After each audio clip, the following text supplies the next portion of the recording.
Bonjour, je m'appelle Fisco. Je vous souhaite les bienvenus dans ce nouvel épisode consacré à l'impôt au Burkina.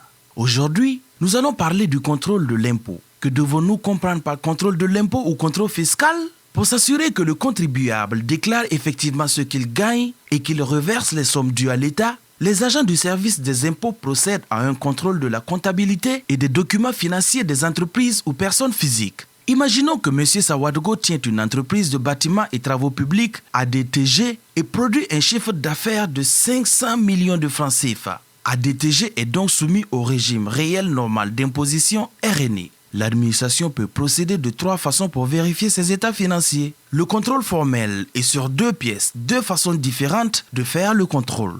Dans ces 2 types de contrôle, l'agent des impôts reste dans ses locaux et demande à l'entreprise tout renseignement, explication ou éclaircissement qu'il juge nécessaire en vue de vérifier l'exactitude et la sincérité de ses déclarations fiscales, soit par contrôle sur place. 3e façon. Dans ce cas, l'agent des impôts se rend dans les locaux du contribuable où il fait un examen approfondi de la comptabilité du contribuable ou des documents en la confrontant à certaines données matérielles extra-comptables afin de s'assurer de l'exactitude des déclarations qui ont été souscrites. À la fin du contrôle, l'agent des impôts doit informer le contribuable par écrit des conclusions de leurs travaux. S'il y a des irrégularités, des redressements sont opérés et notifiés. Si aucune irrégularité n'est constatée, une notification d'absence de redressement est adressée au contribuable vérifié. Retenez que pour qu'un contrôle sur place soit effectué, un avis de vérification est adressé au contribuable afin qu'il se prépare et se fasse assister par un conseil de son choix. Le contrôle est encadré par les dispositions du Code général des impôts.